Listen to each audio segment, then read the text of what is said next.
Ral Varek wiped down the counter of the Iron Flask, the cloth moving in slow, deliberate circles. The bar was quiet tonight, a low hum of conversation mixing with the occasional clink of glasses. Dim overhead lights cast long shadows across the worn wooden tables, their surfaces scarred by years of drunken arguments and quiet deals. The air carried the scent of old whiskey, fried protein strips, and the faint metallic tang of ozone, an ever-present reminder that Terex 9's twin moons played havoc with atmospheric pressure. Ral had run this place for 5 years.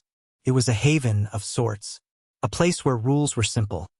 No fights, no blasters, and no one asked questions they weren't ready to hear the answers to. He had built a reputation as a man who kept to himself, a quiet, watchful figure who never interfered unless absolutely necessary. The heavy clank of boots shattered the lull. The door swung open, letting in a gust of dry, artificial wind and 5 men who carried themselves with the air of ownership. At their center was Malrek, a broad-shouldered man with silver rings stacked on his fingers, each one denoting a rank within the Black Talon syndicate. His eyes were sharp and calculating, a predator scanning for weakness.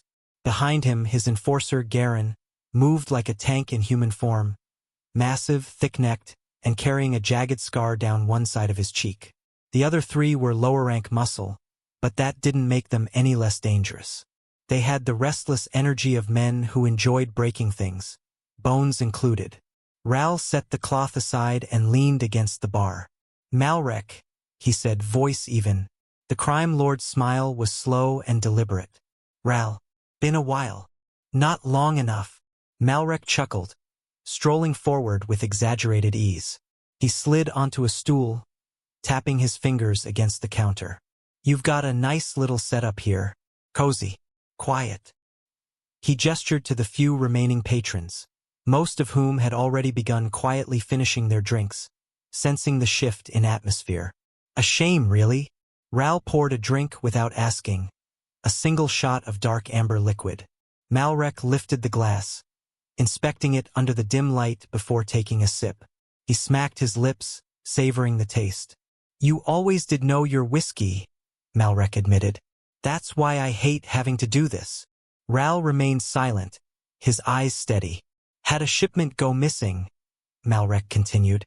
"Big one. Weapons, tech, a few crates of stims. Valuable stuff. Word is it came through Terex 9. He set the glass down with a soft clink. "And given your reputation, I figured you might know something." Ral's fingers drummed once against the counter. He could feel the tension in the air, the way Garen's muscles flexed in anticipation. "I don't deal in information," Ral said. "Not anymore." Malrek smiled again, but there was no warmth to it. "See, that's the problem. I think you do. Maybe not officially, but people talk and you hear things. You always have." He leaned forward, his voice lowering. "I don't like being lied to, Ral. So I'm going to ask again. Where's my shipment?" The room had gone completely silent. Even the old bartender droid in the corner had powered down its servo motors, as if sensing what was coming. Ral exhaled through his nose. "Leave Malrek." Malrek blinked. Then he laughed, shaking his head. "You've got some nerve." He gestured to Garen. "Teach him some respect." Garen moved fast for a man his size, but Ral had expected it. As the enforcer reached for him, Ral took a half-step back, letting Garen's own momentum throw him off balance. The larger man caught himself, but not before Ral's elbow cracked into his ribs with practiced precision. Garen grunted, more surprised than hurt. The 3 goons reached for their weapons, but Malrek raised a hand, stopping them. "No blasters," he ordered, his gaze never leaving Ral. "Not yet." Garen straightened, rolling his shoulders. His expression had shifted from smug amusement to something colder. He clenched his fists and charged again, this time feinting left before bringing a massive fist toward Ral's face. Ral stepped inside the strike, twisting Garen's arm and driving his knee into the enforcer's side. The impact sent Garen stumbling back, breath hitching. He wasn't used to being handled. Malrek watched the exchange with quiet interest. He lifted his glass and drained the rest of the whiskey. Then he stood. "I'll admit, I was hoping you'd cooperate, Malrek said, setting the empty glass on the counter. But I should have known better. He nodded toward his men. We're staying. The Iron Flask is ours now. You work for me, or you don't work at all. Ral's grip tightened on the bar edge. His heart was steady, his breath even. He had spent 5 years avoiding this moment, but deep down he had always known it would come. Malrek turned toward the door. Oh, and Ral. He glanced over his shoulder. If you even think about trying something, remember, I own this planet. There's nowhere to run. With that, he and his men left, leaving the bar in uneasy silence.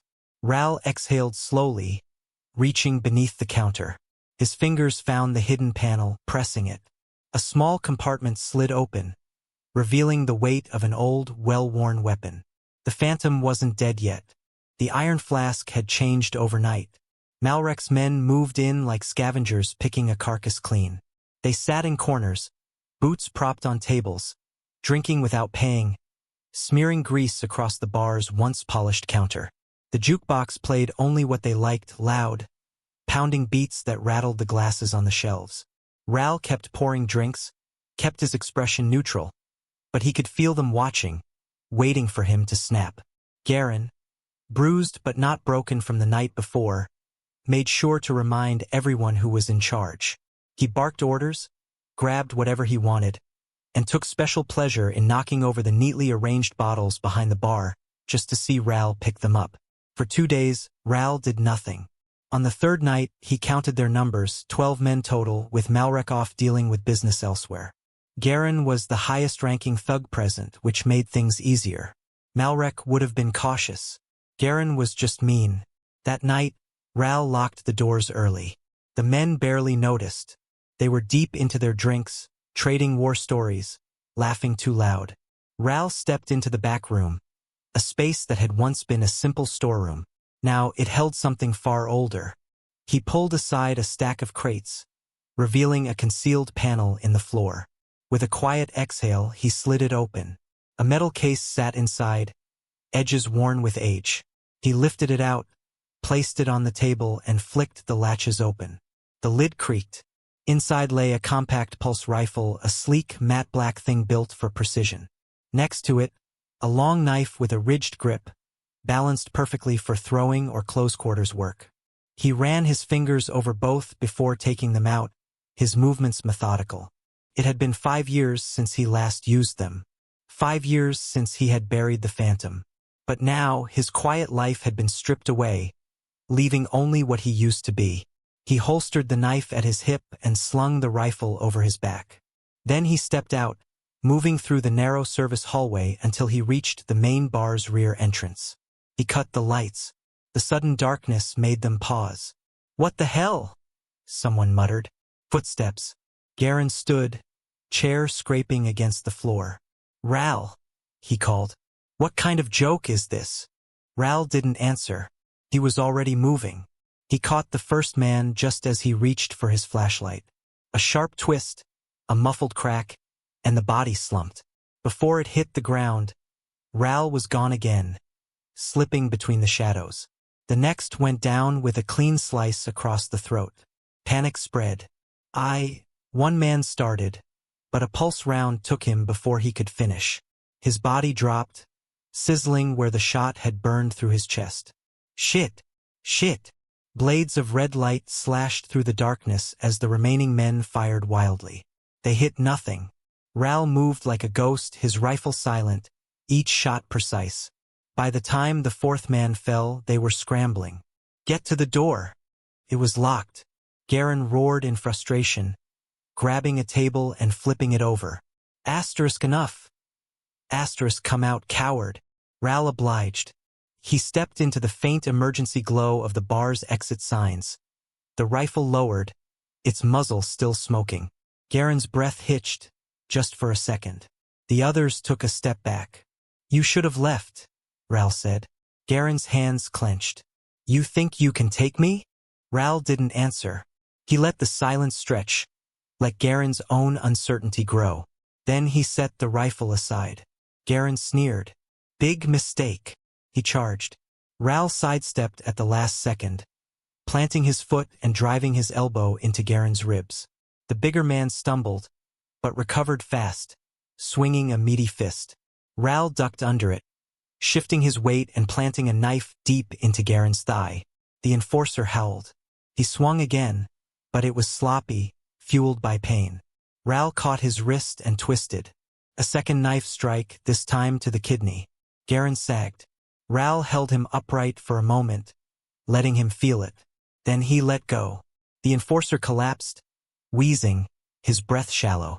The last two men still standing looked between their fallen leader and Ral.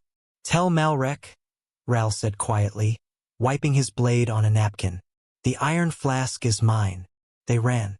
Ral stepped over Garen's body, ignoring his gasping protests. He retrieved his rifle, checked the chamber, then went to the bar and poured himself a drink. 5 years of quiet, gone. There was no stopping now. The bodies were gone by morning. Ral had worked through the night, dragging them out the back entrance, wiping the blood from the floorboards, burning what needed burning. By the time the sun rose over Terex 9's smog-choked horizon, the Iron Flask looked almost normal. Almost.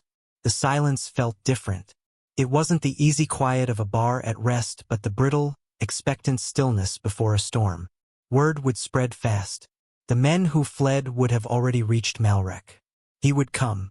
Ral poured himself a cup of coffee and sat at the counter, one hand wrapped loosely around the mug. His fingers ached, not from age but from use. The old motions had come back too easily. Each strike, each kill, like slipping into a familiar song. The door opened. Not violently, not yet. A younger man stepped inside, his eyes scanning the place with barely contained curiosity. He looked like he wanted to ask something but thought better of it. Instead, he walked to the counter and slid a few credits forward. Ral raised an eyebrow. "Not my usual crowd." The kid, no older than 20, shrugged. "Heard something happened last night." Ral poured him a drink. "You heard wrong." The kid smirked but didn't push. He took a slow sip, then stood. "For what it's worth," he said. "A lot of us were hoping someone would put the Black Talons in their place." Ral said nothing as the kid left. He didn't need thanks. He needed to prepare. It was close to midnight when they came. The street outside went dead quiet. No footsteps, no casual conversations. Just a thick, heavy silence that settled in the bones. Then, a slow, deliberate knock. Ral didn't answer. The door swung open anyway. Malrek stepped inside first, his long coat swaying as he walked. His usual smugness was gone, replaced by something colder, more focused. Behind him, 6 men filtered in, each one well-armed, moving with practiced precision. These weren't barroom thugs. These were killers. Ral stayed behind the counter, pouring himself a drink with steady hands. He took a slow sip, then set the glass down.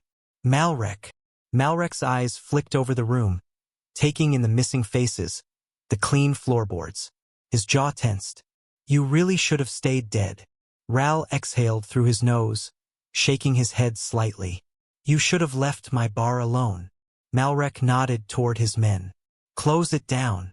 The first gunshot came before they could react. Ral had already dropped behind the counter, his pulse rifle kicking against his shoulder as he fired. The first man crumpled, chest smoking, before the others scattered, flipping tables for cover. Malrek dove behind a booth, barking orders. His men fanned out, firing back in disciplined bursts, their shots chewing through the bar's counter, sending splinters flying. Ral moved. He slipped through the narrow space behind the bar, weaving between cover. One of Malrek's men circled around, pulse pistol raised. Ral grabbed his wrist, twisted hard, and drove a knife under his ribs before the man could cry out. He let the body drop and kept moving. A burst of gunfire raked across the wall behind him. He ducked low, rolled behind an overturned table, and fired twice. Another man fell. The air reeked of scorched wood and burned flesh. Ral could hear Malrek cursing, shouting for his remaining men to flank. Good. Let them try. He slipped into the back hallway, moving fast. The last 2 enforcers crept forward, weapons raised, scanning the dimly lit corridor. Ral took the first one silently, a quick slash across the throat. The second whirled just in time for Ral's fist to meet his jaw. The man staggered, fired wildly, missing by inches. Ral drove a boot into his knee, then finished him with a sharp crack of his rifle's stock against his skull. Then only Malrek remained. Ral stepped back into the main room. Malrek had his pistol raised, pointed directly at him. They stood like that for a long moment, the weight of their history settling between them.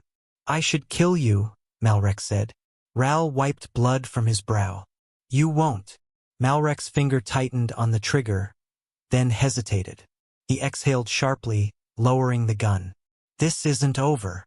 "It is," Ral said. Malrek took one last look around the bar. Then, without another word, he walked out. Ral let out a slow breath. For now it was enough. The iron flask smelled of blood and burnt ozone. Scorch marks marred the wooden beams, and shattered glass crunched beneath Ral's boots as he stepped over the remains of broken tables. The fight had been brief but violent, and now the silence that followed was heavier than before. Outside, the streets remained empty. Malrek had left, but his shadow still loomed over the bar like a promise. Ral set his rifle on the counter and exhaled. His knuckles ached. His ribs throbbed where a stray punch had landed, but the pain was distant. His mind was already working through what came next. Malrek had walked away, but he wasn't the kind to leave debts unpaid. That much was certain. The bartender droid in the corner flickered to life with a sputtering hum. Its optical lens whirred, scanning the destruction. Structural damage detected. It droned in a flat, mechanical voice. Recommendation. Repair. Ral huffed out something close to a laugh. Yeah, no kidding. The droid continued its assessment, oblivious to the carnage. "Shall I begin sanitation protocols?" Ral didn't answer immediately. His gaze drifted toward the door. The wind outside had picked up, whistling through the cracks in the walls.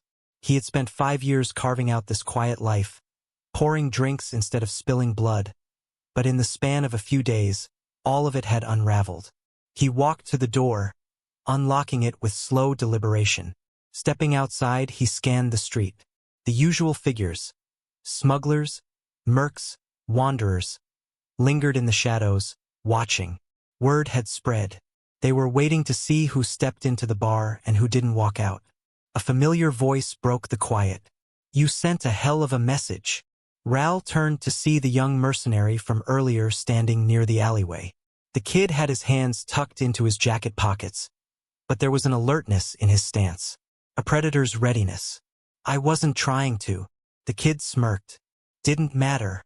Malrek's licking his wounds, but he won't stay down. You humiliated him. His whole syndicate's watching." Ral sighed, rubbing a hand down his face.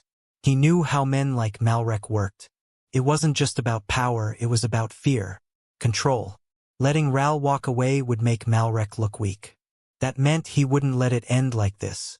"How long do I have?" Ral asked. The kid tilted his head, considering. "A day. Maybe 2. Ral nodded, already making calculations. He could run, disappear again, but that would mean giving up everything. His bar, his quiet life, the small slice of normalcy he had carved out of the chaos. And the truth was, he was tired of running. He turned back toward the Iron Flask. "You drink." The kid blinked, then gave a slow, amused nod. "Depends on the offer." Ral gestured for him to follow. "Then sit down. Might be your last chance before things get loud again." By the time the second wave came, Ral was ready. It started with the whine of an approaching speeder. The deep-throated roar of high-powered engines cut through the night air, growing louder as a convoy of black-painted vehicles skidded to a halt outside the bar. Doors slammed. Boots hit the ground. Malrek had returned, and this time he wasn't alone. Ral counted quickly 10, maybe 12 men. Better armed, better trained. The kind of people you didn't hire to send warnings. These men had come to kill. The young mercenary watched from his seat at the bar, rolling his shoulders.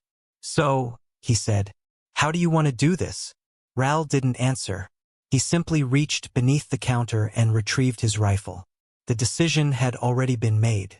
The first shot shattered the front window, sending shards of glass spraying across the floor. Ral was already moving before the second round hit, rolling behind an overturned table as pulse fire tore through the bar.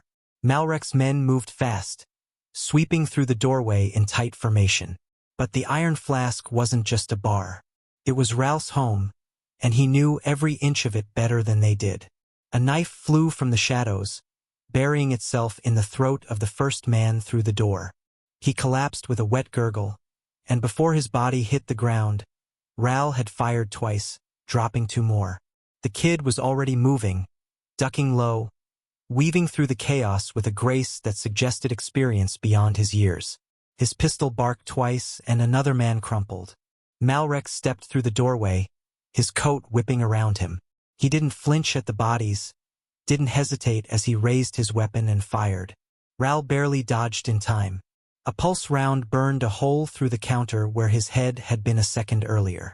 He twisted, firing back, forcing Malrek to duck behind a toppled chair. The room was a war zone now, smoke curling toward the ceiling, the scent of scorched wood and blood thick in the air. The few remaining enforcers had taken cover, laying down suppressive fire, pinning Ral and the kid behind the bar. "We're running out of time," the kid muttered, checking his ammo. Ral exhaled sharply. "Then we end this." He grabbed a flash charge from beneath the counter, yanking the pin and tossing it toward the center of the room. A burst of white-hot light filled the space, followed by the pained screams of men caught too close. Ral didn't hesitate. He vaulted over the counter, landing hard, rifle kicking against his shoulder as he fired. 1, 2, 3. The last of Malrek's men fell, leaving only the crime lord himself. Malrek straightened slowly, dusting off his coat. He looked around at the bodies, then back at Ral. His face was unreadable, but his fingers twitched slightly around his gun. "You should have stayed buried," he said. Ral took a step forward. "So should you." Malrek fired first. Ral didn't dodge. He didn't need to. His own shot had already left the chamber, slamming into Malrek's shoulder and spinning him sideways. His shot went wide, burning a hole into the far wall. Malrek staggered, blood darkening his coat. His breath came in sharp, ragged bursts as he dropped to one knee. Ral approached slowly, rifle still raised. Malrek coughed, smirking even through the pain. "Go ahead," he rasped. "End it." Ral considered it. For a long moment he stood there, finger resting lightly on the trigger. Then, finally, he lowered the rifle. Malrek's smirk faltered. "You think this means you've won?" "No," Ral said. "It means you lost." He turned, walking away. Behind him, Malrek let out a bitter, breathless laugh. Then he slumped to the floor. The kid exhaled, rubbing his temple. "Damn, that was dramatic." Ral didn't respond. He simply walked to the counter, set his rifle down, and poured himself a drink. The Iron Flask was his again. For now.